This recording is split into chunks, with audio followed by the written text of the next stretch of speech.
आदरणीय आमा बुवा, दाजुभाइ दिदीबहिनीहरू, म घनश्याम भुषाल। फागुन 21 गते हुने निर्वाचनका सन्दर्भमा हाम्रो पार्टी नेकपा संयुक्तको तर्फबाट तपाईहरुका सामु आएको छु। एउटा अकल्पनीय भवितव्यले हामी चुनावमा जाँदैछौँ। भदौ 23 र 24 गतेका जेन्जी प्रदर्शन, नरसंहार र विध्वंसको ऐठनबाट राम्ररी बिउजन समेत नभ्याउँदै हामी निर्वाचनमा जाँदैछौँ।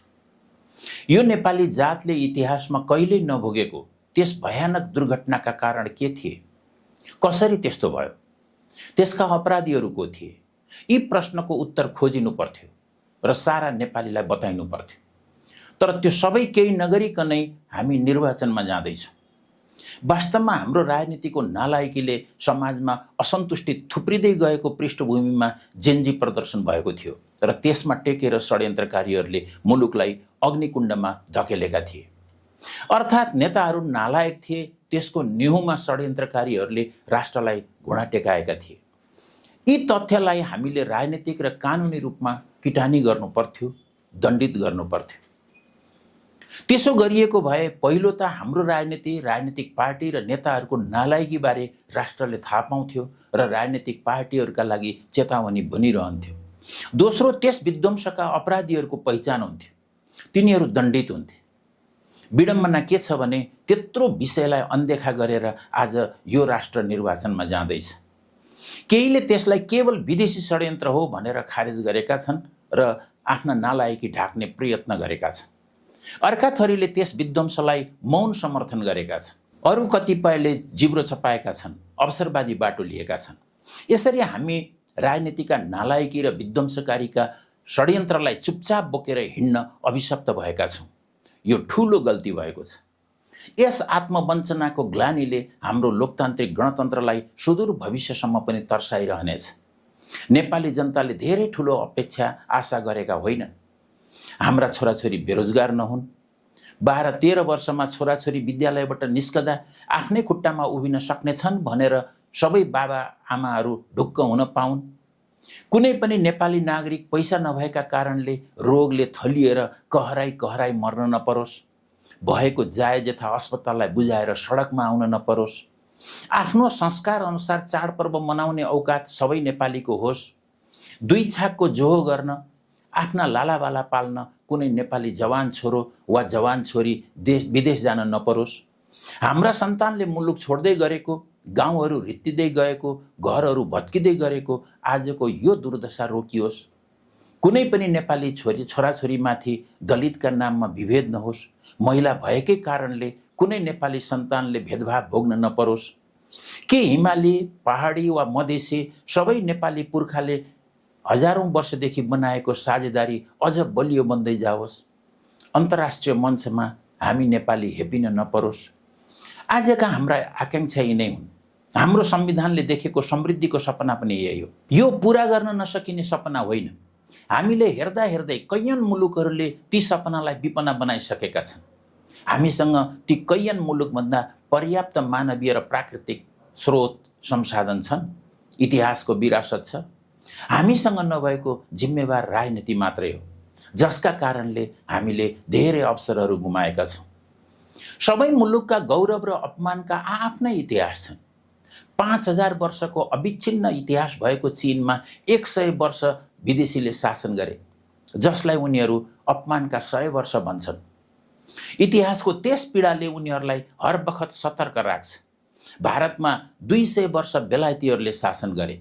औपनिवेशिक लुटको त्यो स्मरणले समस्त भारतीयहरूको एकता र स्वाधीनताको मूल्यलाई गौरवपूर्ण बनाउँछ।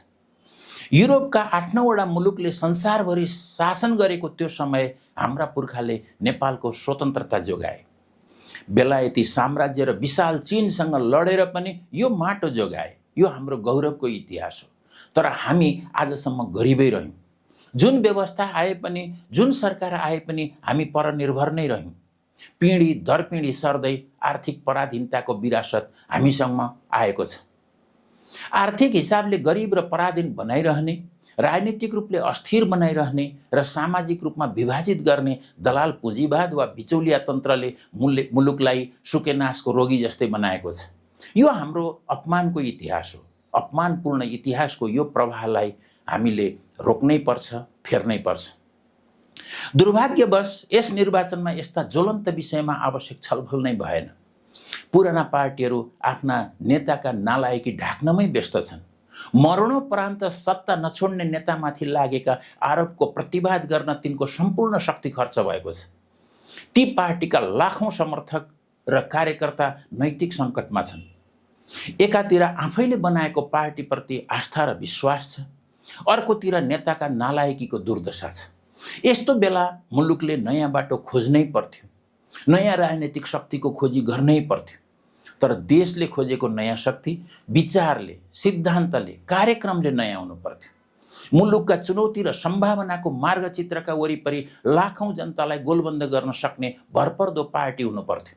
त्यस्तो पार्टी पुरानाभन्दा प्रगतिशील, दूरदर्शी र उत्तरदायी पार्टी हुनु पर्थ्यो।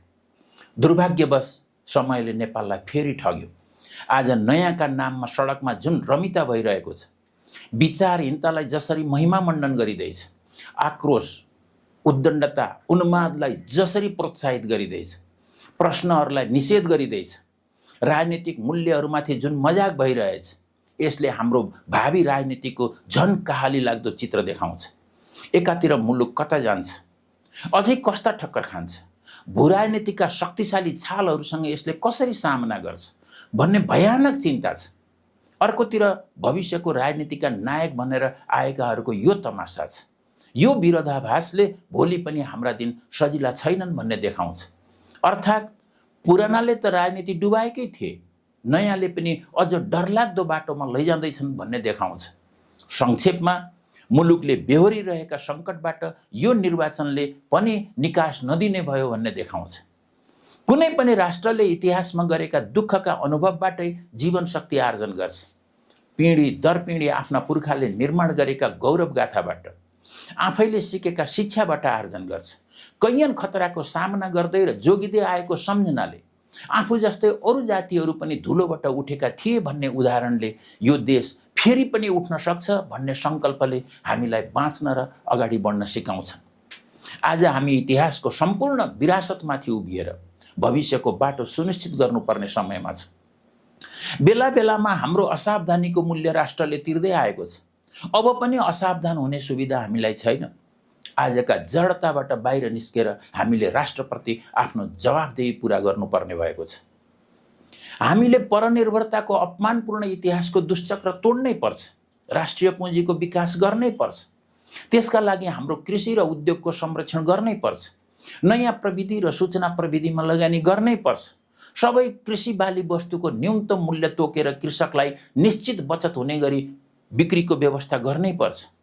किसानको घरमा कम्तीमा 40-45 हजार रुपियाँ हरेक महिना सबै परिवारमा पुग्ने कुराको ग्यारेन्टी नगर्ने हो भने हाम्रो कृषि बाँच्दैन, गरिबी र बेरोजगारी हट्दैन।